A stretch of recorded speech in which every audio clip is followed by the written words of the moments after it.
proposal that was won on Monday last week was reopened for a vote. Basically what they were doing was agreeing with the results of the first vote, which is what they hadn't done before, so they had flipped over. So currently as it stands, the trade in live elephants is illegal and unconstitutional at the national level. So it makes no sense to try and trade in an international level if the national level doesn't allow for it. This victory for the welfare of elephants,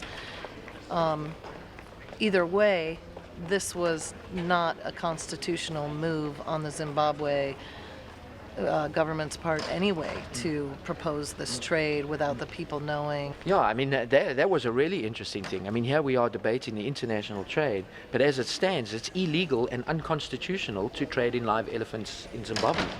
You cannot do it. There was an application for an injunction in the Supreme Court to prevent this by a team of lawyers based in Harare in Zimbabwe, and they actually put a stop to the trade.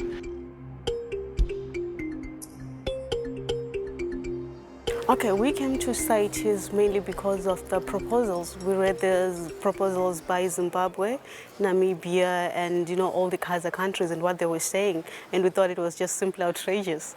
And we believe that our presence here is to keep on pressing the issue that there is opposition in Zimbabwe, and we are not happy about that.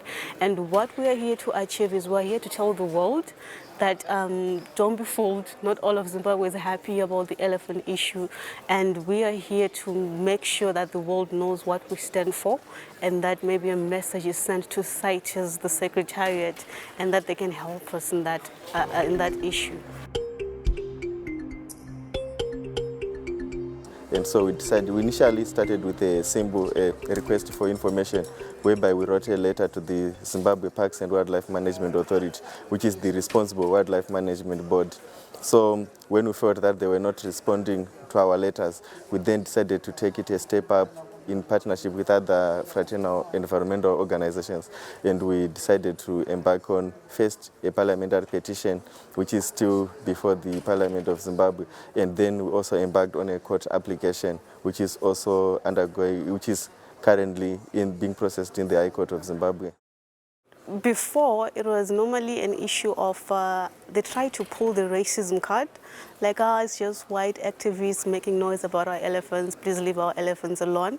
But then from the exposure that we got, I believe in the intrinsic value of animals, and then they were surprised that black people are actually involved, local people are involved, and like throughout our campaign, we're like, this is not a black and white issue, this is an issue of Zimbabweans who are interested and who want to know what you're doing with the elephants. If you're saying it's for community gain, we don't see any communities benefiting, so where's the money going? What are the stories behind? Why are you not giving us access to the records? Simple as that. Our case is still ongoing, but we are hopeful that it's just going to become academic, that the decision has already been arrived at by the global community. But what was behind Zimbabwe's position on sort of invoking Article 18 and disputing on a point of order? Okay, so all they're doing is trying to prevent this from happening. So they're trying to stop this vote from taking place, because they know as soon as this vote takes place, it's game over. So they're doing everything possible. They had South Africa as their proxy earlier on, doing 2 point of orders, bringing it up on some very, very complicated technical detail, which luckily the Secretariat were able to deliberate on. They had to take a recess.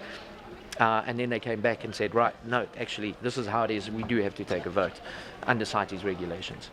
So it is game over for Zimbabwe. Examining all the scenarios, because there have been news reports that Zimbabwe may consider pulling out of CITES, it's one scenario that we will still be looking at. But that's not going to help them either, because as soon as they leave CITES as a party, they won't be able to trade with any other CITES member. And there are not many non-CITES members, the Vatican City or North Korea. So they won't be able to trade with anything. And then also, not only just on elephants, they won't be able to trade in anything. In anything. So it's a really silly thing. So, and the president says he's going to leave CITES, but it would be a really stupid thing for Zimbabwe to do. We're really grateful, and we are quite hopeful that this will mark a new era in terms of how elephants are being treated, not only in Africa but then globally. And we are thankful for the team that have been supporting us. We're thankful for every organization that has stood up with us.